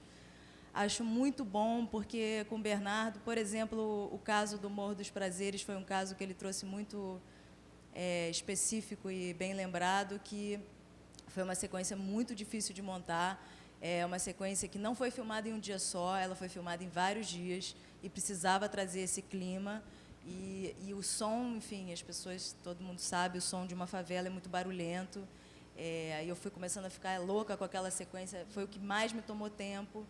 E até que uma hora eu falei, eu vou precisar pedir ajuda para o Bernardo. No meio da montagem, eu mandei para ele um QuickTime e falei, Bernardo, estou precisando de ajuda. E ele falou, vai ser impossível você montar com esse som. Vamos ter que trocar o som. Foi quando a gente mandou esse loop de 3 segundos para ele. Na hora, a gente até tentou mandar outros, aí tinha a questão do sync que ela falava, era complicado. E aí a Guta, a diretora, Maria Augusta Ramos, ela pediu para, enfim, algumas pessoas de funk que poderiam vender ou liberar, não sei o quê, e começou a ficar super caro, difícil, não queriam juntar com aquele sync que a menina estava cantando, E aí foi quando deram esse sample para ela de 2, 3 segundos. Quando ela me mostrou, eu falei, bom, Bernardo não vai topar isso. E ele topou. Então, assim, e aí depois, o que eu ia dizer é que foi um exemplo muito bom de trabalho entre a montagem e a edição de som, porque a gente mandou para ele, quando ele mandou já um primeiro briefing disso, aí um novo mundo se abriu, porque aí conseguimos finalmente trazer o que não estava rolando por causa do som. Digo isso porque acho muito importante, cada vez mais, essa interação, não são trabalhos divididos, são trabalhos juntos. Eu, inclusive, quando estou montando um filme, eu faço tudo do som, assim, realmente, até Foley eu faço, eu gravo Foleys que estão precisando, com câmeras, enfim, amadoras, e depois, enfim, o Bernardo aceita. Tem muita gente, não, já teve um caso que eu fiz, assim, um som que foi filmado, o som direto estava todo estragado, é um filme em 16mm que o som da câmera invadiu, era uma câmera motor que o som invadia o som direto, então tivemos que jogar o som direto todo fora. Era um filme sem diálogos, então era um filme só de ruídos, e eu recriei todos os ruídos enquanto eu estava montando, porque senão não ia conseguir entender o ritmo do filme. E aí depois, quando a gente entregou para o editor de som, o editor de som não trocou uma palavra sequer comigo, trocou o som do filme inteiro, eu pedi para ver, não me mostraram, e eu fiquei muito triste com o resultado, admito. Então, assim, por isso que eu acho muito boa essa parceria, assim, de você poder... A criação é uma só. Ninguém tem criações divididas, eu acho, né, quando a gente está fazendo um filme. Então, por isso também volto a dizer que achava muito importante ter um encontro do povo da EDT aqui, porque a gente fala muito sobre isso também, até porque... não sei se com vocês acontece isso, mas com os montadores acontece muito uma sobrecarga de trabalhos. Os diretores, enfim, produção, às vezes acha que a gente tem que fazer tudo, inclusive marcar cor e não sei o quê. Então, a gente está sempre falando isso, de ter encontros mais entre a pós-produção. O que mais que eu posso falar? Não sei, perdi. Você, quando está montando, você já imagina sons, assim, você às vezes coloca uma música, se a música não está pronta, como é que você faz? Você pega uma música que te interessa e coloca, ou não? Olha, nos nossos próprios filmes, né, nos filmes que eu faço com o Miguel, a gente tem um uso de música muito específico, assim, muito raramente a gente tem trilha sonora. A gente tem alguma música que a gente pensou que a gente quer usar naquele filme, porque essa música tem a ver com aquele filme. Então, é uma coisa que já vem pensado junto com a criação do projeto mesmo. Quando eu estou montando filme de outras pessoas e a pessoa quer, aqui eu gostaria de ter uma trilha, enfim, que deixasse esse clima mais tenso, né, por exemplo. Aí eu uso som guia, eu uso música guia. E a música guia é um problemão, né, como todo mundo sabe, porque as pessoas ficam apegadas a ela e depois é difícil desapegar, mas muito difícil. Não, teve um caso agora que é um caso bem legal, que aconteceu recentemente, inclusive do Lobo Atrás da Porta, que você citou, que o editor de som era o mesmo mixador e era o mesmo compositor da trilha, que é o Ricardo Kutz, e ele foi me mandando trechos, assim, não de coisas que ele ia tocando, experiências que ele ia fazendo, de reverbes, de guitarras que ecoam e não sei o quê. E aí ele mandou, e aconteceu uma coisa muito interessante, porque ele tinha me mandado, a gente começou a fazer umas experiências e tal, e aí tinha uma sequência que é uma sequência... Eu não sei se todo mundo aqui já viu o Lobo Atrás da Porta, também não estou com medo de fazer aqui um spoiler, mas, enfim, o filme já saiu de cartaz, é uma sequência Mas ele está no YouTube. Está Pode ver no YouTube. Pode, né? Pode. Bom, enfim, é uma sequência muito dramática em que ela descobre que o cara fez um aborto forçado nela e a gente não tinha... O Ricardo não tinha mandado nenhum som específico para isso. E aí eu tive uma ideia de tentar fazer aquela música que ele já tinha me mandado em reverse. e ficou assustadora, ficou incrível. Modéstia à parte, assim, ficou realmente muito legal. E aí a gente mandou para o Ricardo, assim, já meio com medo que ele ia dar maior esporro na gente, e ele gostou, assim. Então, esse foi na verdade, acho que foi o único filme, assim, que eu montei que o músico foi me mandando músicas para ir testando aos poucos. Mas geralmente você vai fazendo com música guia e depois a pessoa tem que lutar com um diretor para botar uma música original, né? A gente passa para o Ricardo e depois abre para perguntas, porque a gente começou muito atrasado, então o nosso horário escorregou, né? Por favor, Ricardo, queremos te ouvir. Oi. Parabéns pelo melhor som no festival. Obrigado. Nessa relação, eu como montador, né, o som é realmente muito importante assim, na hora de fazer qualquer escolha, né, de entender o filme, né. Eu me lembro que quando eu comecei a fazer meus filmezinhos caseiros, em casa mesmo, assim, eu tinha só uma câmerazinha, e eu comecei a fazer experiências de colocar a câmera conforme o som, né? Não pensar a imagem, sabe, tipo a priori, né? Eu quero um enquadramento assim, não. Mas qual é o melhor enquadramento para o som? Porque era uma coisa muito precária mesmo, e eu queria um som X, então eu vou botar a câmera conforme o resultado do som. E isso me ajudou a entender um pouco, depois, quando a gente ia montar, sabe, o quanto que o som estava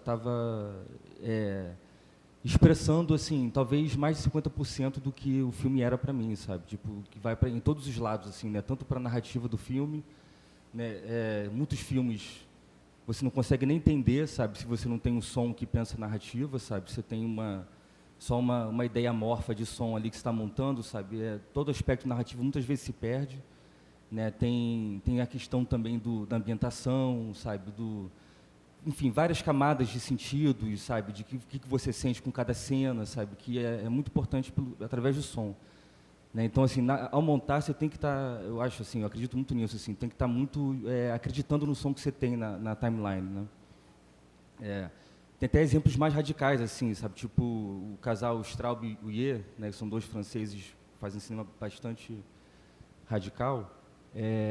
Tem uma entrevista que eu li deles que a Huye, que era a operadora também da montagem, ela não quis cortar um plano até que o som do passarinho fosse embora. Porque para ela, enquanto o passarinho estivesse ali, mesmo que não fosse na imagem, se ela cortasse antes, seria como matar o passarinho.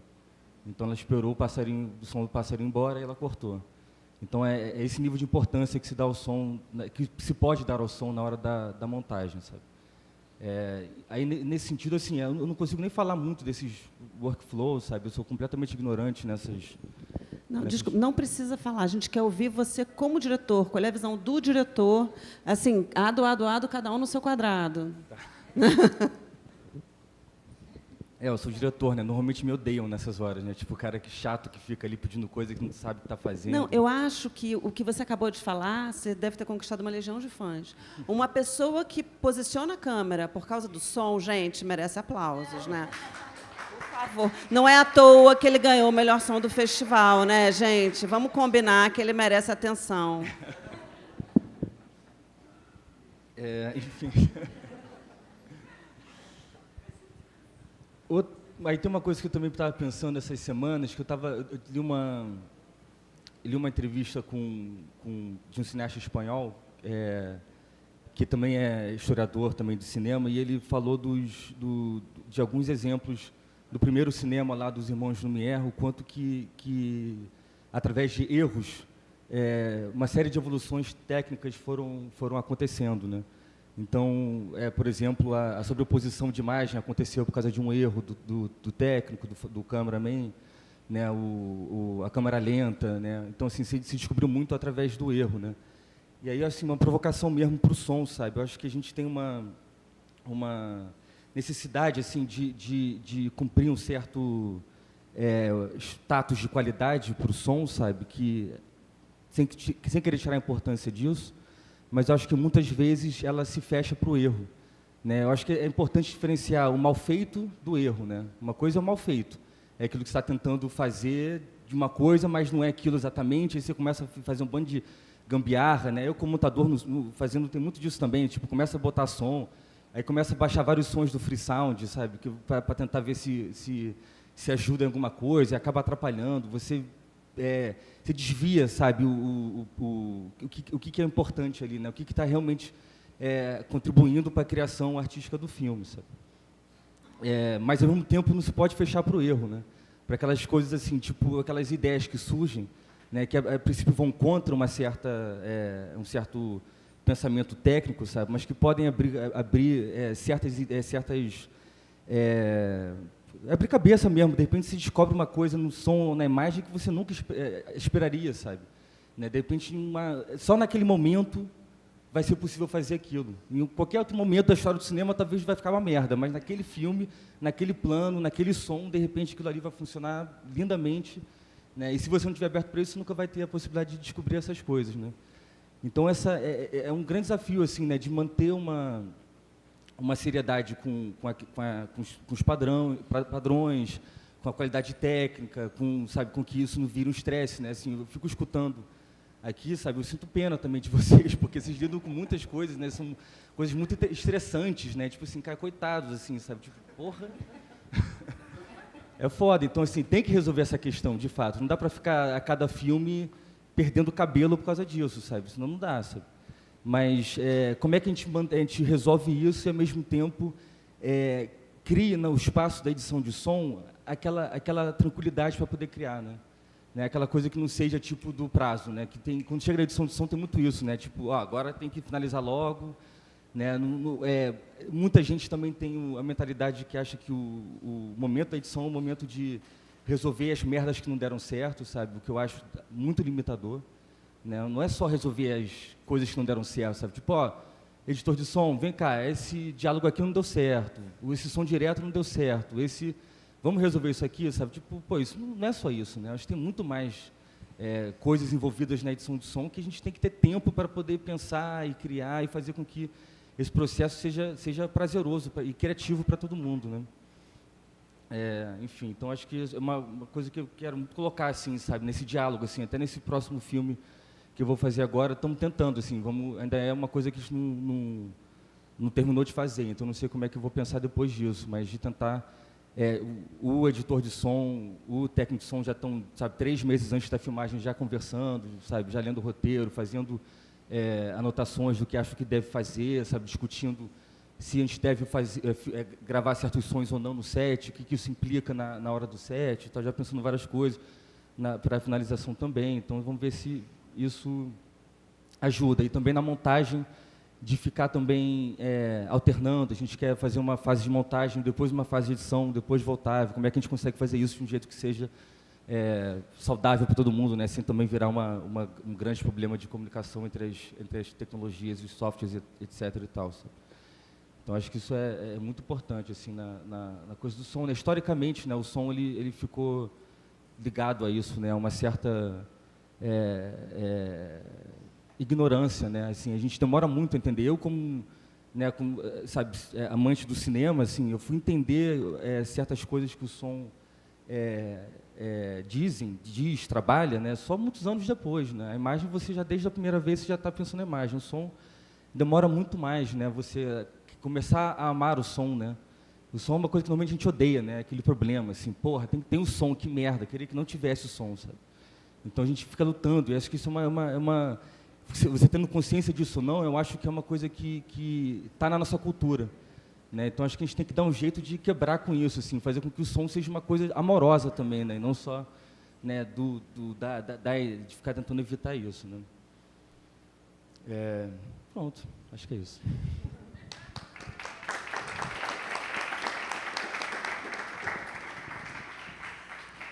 A Karen quer complementar a fala dela, em seguida a gente vai abrir para perguntas. A Kira já está inscrita e a legião de fãs aumentou, né? Porque ele disse que é preciso amar o som e não apenas considerar o som como um defeito. Então, é isso aí. Queremos te ouvir, Karen. Na verdade, não. É só porque eu me lembrei uma coisa que o Bernardo falou, que eu esqueci de comentar, que é a coisa da conformação, né, que, enfim, às vezes... E aí também, assim, agora um recado aqui dos montadores para os editores de som. Desculpa, e aproveita e fala um pouco de como é que você entrega o material para o editor de som, tá? Certo. Essa coisa da conformação já teve também, enfim, não aconteceu isso com o Bernardo, mas já aconteceu de muitos editores de som ficarem muito chateados da gente mexer na montagem depois de entregar. E eu, assim, acho que isso é uma coisa também que, enfim, não sei se esses softwares vieram para solucionar isso, mas já fiquei até a pedido do Bernardo anotando o framezinho que mexeu, não sei o quê, porque, gente, é fundamental, não dá para ter essa prisão do tipo entregou, não é assim. A gente vai mexer no filme até a gente ficar satisfeito com ele e até quando, enfim, o produtor mandar a gente parar, uma coisa ou outra. Mas, assim, acho que é muito importante se tiver um software para isso, mas enquanto não tem, isso vai continuar acontecendo, os editores de som fiquem chateados ou não. A outra coisa que eu queria dizer, na verdade, é como o Bernardo fez algumas divulgações, eu queria divulgar uma mostra que a gente está fazendo, que vai rolar em São Paulo, primeiro agora em setembro, e depois no Rio, em outubro, que se chama Cinema de Montagem, que eu acho que tem tudo a ver com a galera do som também, porque o som é muito trabalhado nessas montagens, nesses filmes que a gente fez, que a gente escolheu. E vão ter também mesas de debate, vão ter masterclass falando de linguagem, falando de montagem, enfim, algumas pessoas que são montadores/diretores vão dar masterclasses, então acho que seria legal já começar esses encontros aí. Para quem é de São Paulo, a mostra vai acontecer do dia 10 ao dia 22 de setembro. Para quem é do Rio, a mostra vai acontecer do dia 6 até o dia 16 de outubro. Né? É isso. Bernardo quer complementar e a gente abre para perguntas. Já tem a Kira aqui e tem uma outra pergunta ali. Não, primeiro eu queria pedir desculpa porque eu falei, sei lá, 40 minutos, tomei o tempo de todo mundo, eu não vi o tempo passar, eu juro. Mas, só complementando, eu concordo totalmente que o montador, o diretor, não deve ficar preso por conta de minúcias informáticas. É claro que o resultado do filme é o mais importante. E só há uns 1 ano e meio atrás, mais ou menos, eu tive a oportunidade de passar uma tarde com o Richard King na Warner, que é o editor de som do Nolan, dos filmes do Batman, um cara super premiado e tal. E aí ele estava começando o Interstellar, e aí ele estava com um corte bruto de 4 horas e meia, já trabalhando o som, né? Porque assim, não tem tempo de ficar braço cruzado esperando o corte final de um filme dessa complexidade, né? Então, para começar a edição de som, né? Então ele já ia pesquisando sons e resolvendo. Claro que tem um diálogo aí com o diretor e o produtor de finalização de qual é a porcentagem de chance que essa cena vai ficar, essa cena não vai ficar, etc. e tal. Mas era isso. Então ele já começava a trabalhar a edição de som do filme com um corte de 4 horas e meia, brutão, né? Um rough cut do montador. E o montador mandava change lists do Avid, que ele dava lá para um coitado sincronizar na mão, ou usava um software desse da vida, né? E é isso, só complementando, assim, como o som do cinema é historicamente um elemento que começou como um subproduto da montagem, né? Ainda no seu momento mais inicial. Eu acho muito inevitável e importante essa interação maior, né? E justamente se os montadores e editores de sons se comunicarem mais e, né, houver uma troca maior, em vez de ser simplesmente prisão número 1 termina seu trabalho e manda para a prisão número 2, né?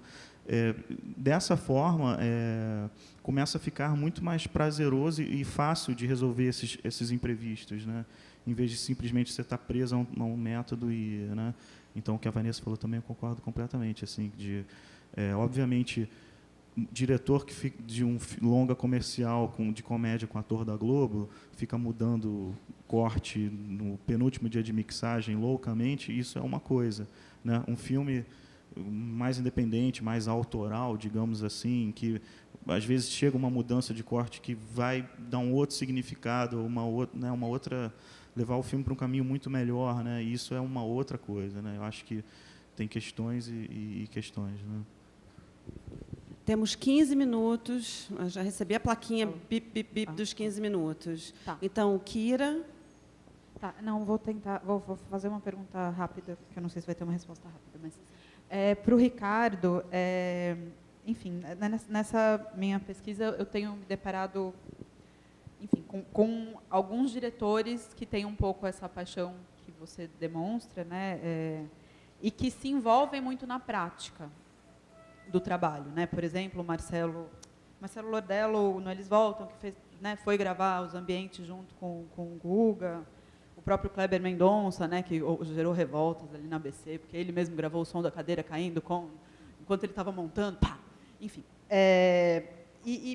Bom, primeiro eu queria saber o quanto você se envolve nessa prática também. Bom, eu tive, no filme que eu fiz, uma diretora que foi minha Foley Artist. A gente não tinha orçamento, então a gente fez lá, ela, enfim, foi ótimo. Enfim, não sei se você vai saber me dizer, mas é uma pergunta que eu me faço na minha pesquisa. Se isso é algo geracional, pela facilidade dos equipamentos, ou, sei lá, por uma forma diferente de estar pensando, se isso é algo que tem a ver com modos de produção, acho que com certeza tem, né, no sentido de ser precário, a gente está aqui de brother, vamos lá fazer o filme, que é mó legal, né? Enfim, então, que você falasse um pouquinho sobre isso. Cara, assim, eu tenho uma parceria com o Pedro Diógenes, né, que já dirigi com ele alguns filmes e trabalhei com ele vários outros, e ele é técnico de som também, né? Então, sempre foi desde, sei lá, já uns 6 anos, mais ou menos, que a gente trabalha junto, porque a gente também é da mesma produtora, sabe? A gente é parceiro mesmo, sabe? Então, tem uma troca ali direto, assim, sabe? Ficou uma coisa muito mais acessível mesmo, né? Pensar o som, trabalhar o som ali na prática, já ficar fazendo o som e testando, né? O primeiro trabalho que a gente fez foi em 2008, né? Foi 7 anos atrás, que foi um filme que eu fiz com meu irmão todo no celular. E na época celular, assim, era uma imagem assim horrorosa, assim, sabe? E o som, então nem se fala, né? O som do celular, então. Então a gente queria fazer essa experiência de fazer um filme com uma imagem totalmente pixelada, e trabalhar o som todo na pós com um som que fosse bem mais nítido e mais definido, e como é que essas duas camadas iam funcionar, sabe? Aí foi bem legal, assim, que a gente mostrou pro Pedrinho uns 3 cortes, mais ou menos, porque a gente não tinha muita certeza do que a gente queria, porque a gente não tinha som ainda. Aí ele assistiu os 3 cortes, a gente fez meio que um roteiro de som, e aí depois a gente fez tanto sons na cidade, quanto também a gente viajou para uma serra para fazer outros sons também, ia colocando, pensando. Não, é um filme de 2008 chamado Rumo. O Ítaca foi todo feito pela gente mesmo, né? O som direto, a edição de som, a mixagem, se é que a gente pode falar que a gente fez isso, é todo feito no Final Cut, né? E todo ele é feito com som direto, não tem nada feito na pós. Já foi todo na... E foi muito importante também essa coisa que eu estava falando mais no começo, das primeiras experiências mais caseiras, sabe? Como é que a gente transformava o som direto num som expressivo, né? Num som que não fosse apenas ali para registrar o som naquele momento. Como é que a gente transformava aquilo, ainda mais a gente, né? A gente tinha que botar o som ali apoiado, o microfone apoiado num tripé, sabe? Uma coisa assim, porque a gente estava também diante da câmera, né? Então, como é que essa distância, começou a pensar esse tipo de coisa assim, né? E foi bem legal. Esse foi o Rumo. Aí foi todo feito na pós, o som. Então, eu adoro isso, assim, mexer com som, gravar som, ficar escutando, sabe? É uma coisa, para mim, muito prazerosa. Assim, eu sou amante da música, também minha primeira paixão foi a música, então ficar escutando, né, música concreta, né? Isso é uma coisa que o Edson, que também a gente já trabalhou junto 2 vezes já, que também é um amante da música, além de ser editor de som e mixador, sabe? A gente fica conversando sobre essas viagens de música eletrônica também, como é que uma coisa vai interferir na outra, bem legal, assim, bem na prática mesmo, assim, bem de um jeito simples, assim, no nosso caso, né? Não é nada. A gente faz as nossas trilhas também. Bom, eu sou Ana, eu sou editora de som e professora lá na Federal de São Carlos. Eu queria aproveitar e perguntar para as pessoas da mesa que não são pessoas exatamente do som, né, apesar de ter uma proximidade com isso, né, de todos, como que na formação de vocês, que vocês mesmo também no começo do dia a dia no trabalho, apareceu o conceito de picture lock, né? Essa coisa que a gente estava, né, que eu acho que o Bernardo já comentou isso, e justamente, né, de que existe essa defesa que, não, a gente tem que lidar com isso, de mudar a imagem depois, de depois ter que, tudo bem que pode dar uma dificuldade, mas nos Estados Unidos fazem isso, não sei o que, mas tem uma coisa que é a nossa realidade, né, de que ainda isso encarece muito o processo, porque isso são horas de trabalho, você precisa de ferramentas que são boas e que custam também dinheiro, então você precisa de uma infraestrutura para isso. E assim, o quanto que isso pode ser inserido, por exemplo, se é um caso de uma produção de baixíssimo orçamento, né, a ideia é sempre tentar trabalhar com a montagem antes, né. Isso é uma coisa que eu coloco assim, eu digo isso até, e eu quero saber mesmo, assim, a curiosidade, porque onde eu cheguei para dar aula, né, em outros lugares, outras escolas, né, e mesmo agora de São Carlos, isso é um pouco desconhecido entre as outras áreas, né, assim, essa noção, até esse termo, picture lock, né, de que você é sempre recomendado que você não mexa mais no corte depois que quando você está fazendo a finalização de som, né. Ana, desculpe, eu tenho que intervir, porque eu já recebi um limite de só mais uma pergunta. Como tem você e mais duas, eu queria te ouvir de uma forma mais sucinta possível para poder ouvir a Virgínia e o Kiko. Não, eu só quero saber assim, como que eles, né, viram esse conceito e como que... Desculpa, quem é o Paulo que está ali, desculpa. E falar um pouco sobre isso, enfim.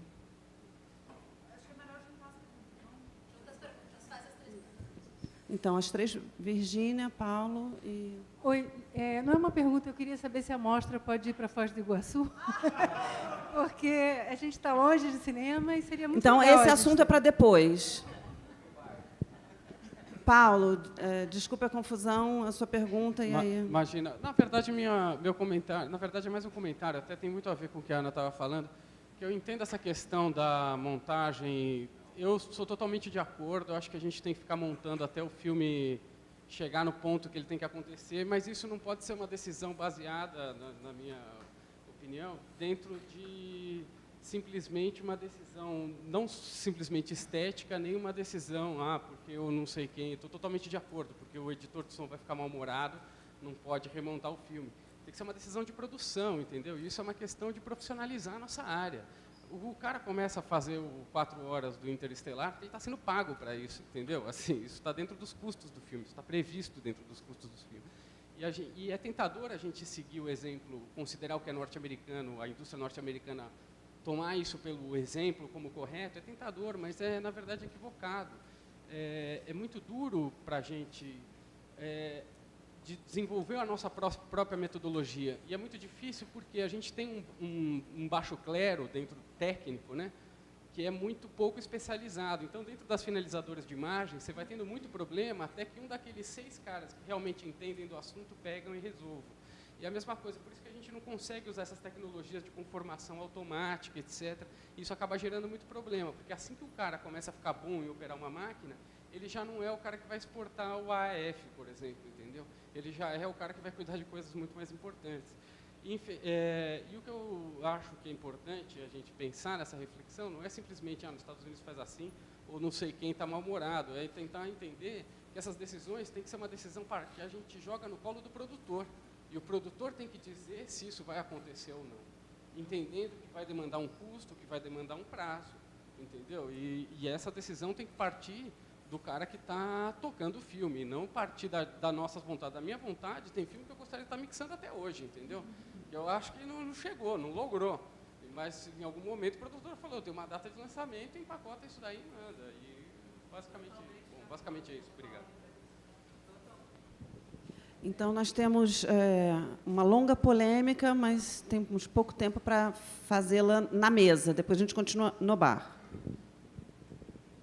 Eu vou falar rapidinho, depois passo para o Ricardo, se ele quiser complementar. Eu acho assim, gente, eu acho que a gente pode falar de 2 tipos de cinema. Um cinema que é o comercial, e que eu estou completamente de acordo com vocês, de que o produtor tem que tomar essa decisão e tem que pagar se for mexer depois de fechada a montagem, porque, enfim, sem nenhum tipo de preconceito, eu acho que o cinema comercial é um produto.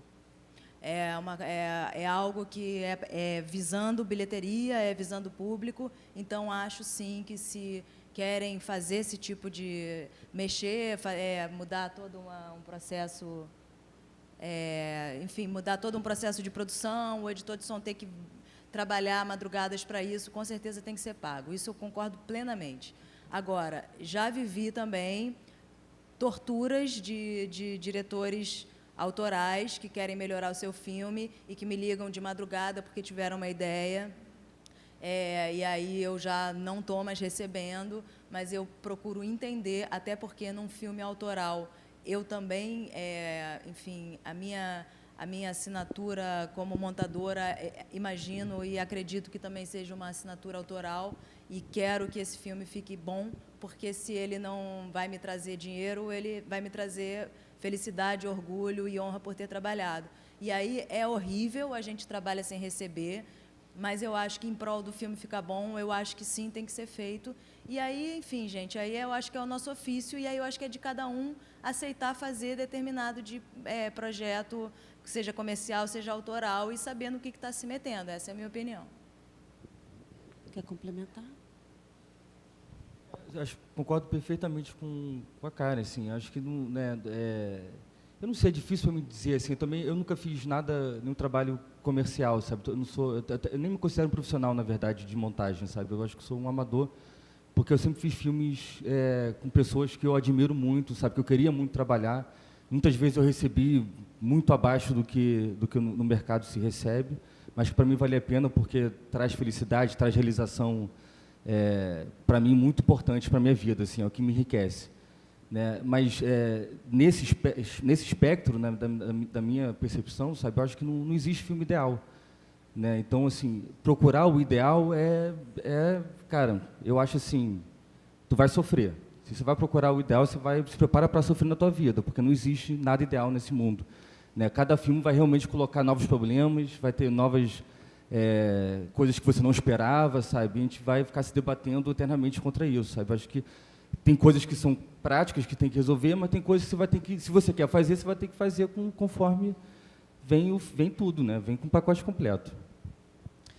Eu acho que é muito importante essa colocação sua com relação ao uso da palavra amador. Eu queria lembrar o sentido Roland Barthes da palavra amador, que é aquele que ama o que faz e o faz com amor.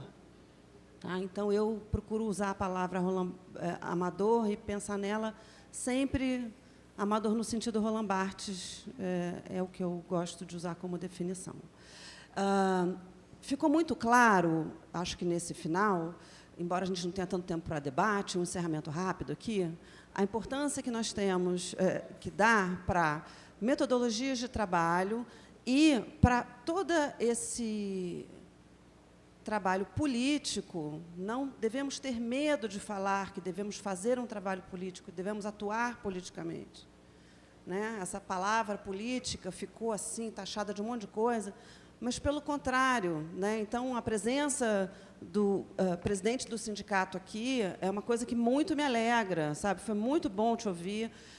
Acho que a gente tem que perder o medo de se relacionar com os sindicatos. Gostei muito de saber que Paulo Ricardo está fazendo esse trabalho junto ao sindicato, porque, se a gente não tiver um trabalho de união enquanto categoria profissional, é isso que foi falado. A gente está prestes a perder a regulamentação da profissão.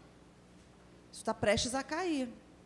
Então, assim, temos que... É um assunto chato, burocrático, que dá uma certa aflição, mas que talvez a gente não possa se dar ao luxo de deixar para a mão de outra pessoa resolver. Talvez a gente precise ter um olhar mais cidadão para a nossa fazer audiovisual. Tá? Vamos pensar sobre isso. Amanhã nós continuamos. Às 9h tem oficina de Foley. Às 2h tem homenagem a Hernani Hefner aqui. Você quer falar? Oi, tá, gente. Agora eu entendi. Vamos aplaudir para eu dar os recadinhos depois. Aplaudir vocês dois que fizeram isso acontecer com todas as adversidades.